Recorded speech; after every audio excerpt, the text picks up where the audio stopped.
Halo pemirsa, perkenalkan nama saya Selvia Magdalena dengan nomor induk mahasiswa 2104113175. Saat ini saya sedang berada di UPTD Balai Benih Ikan, Kota Padang Panjang, Sumatera Barat. Balai Benih Ikan Kota Padang Panjang berdiri di lahan seluas 2 hektar. Pembangunan awal dilaksanakan tahun 2006. Tenaga kerja yang dimiliki di Balai Benih Ikan Kota Padang Panjang ada 3 tenaga kerja tetap dan 8-12 orang tenaga harian lepas. Kegiatan utama di Balai Benih Ikan Kota Padang Panjang adalah memproduksi dan memasarkan benih ikan ataupun ikan untuk dikonsumsi kepada masyarakat.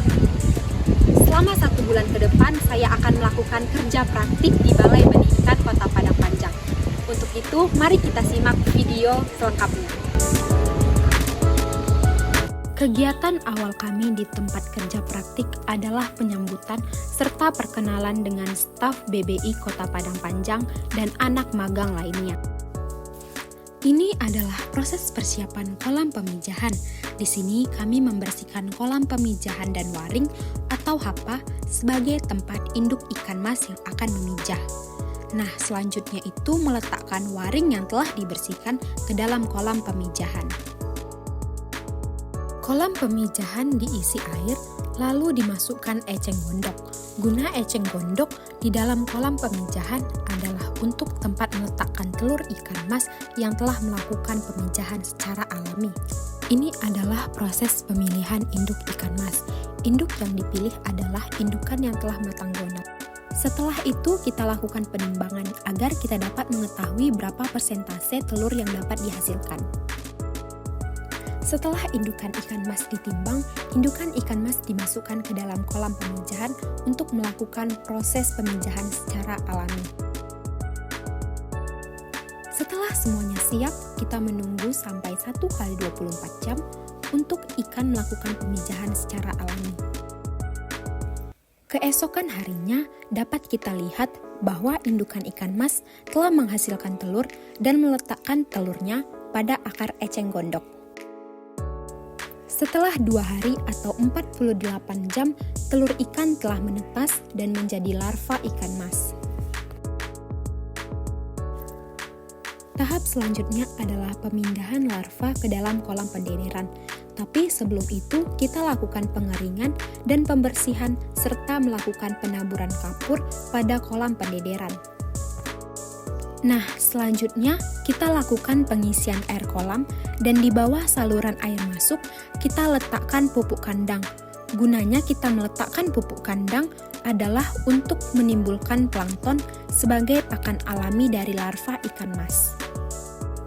Setelah semuanya selesai, kita pindahkan larva ikan mas ke dalam kolam pendederan.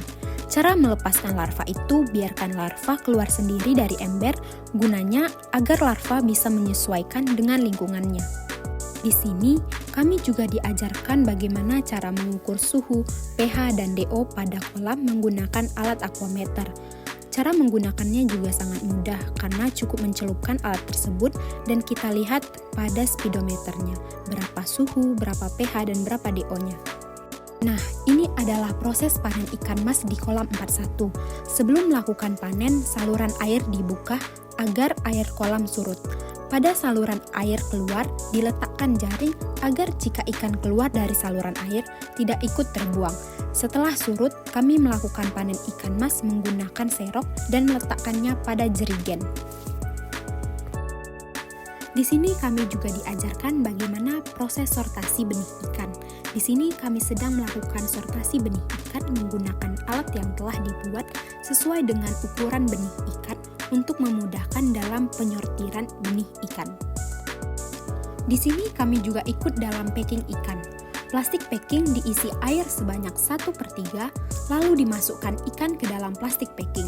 Setelah itu dilakukan pengisian oksigen murni sebanyak 2/3 plastik packing.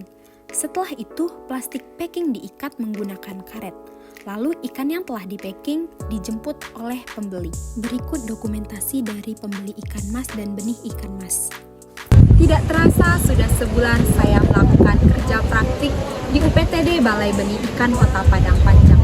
Banyak pengalaman serta pengetahuan yang saya dapatkan di sini, seperti mengetahui bagaimana cara produksi ikan dari awal hingga akhirnya nanti melakukan panen hingga pemasaran kepada masyarakat. Besok saya akan meninggalkan lokasi ini untuk kembali ke kampus. Akhir kata, terima kasih dan sampai jumpa lagi.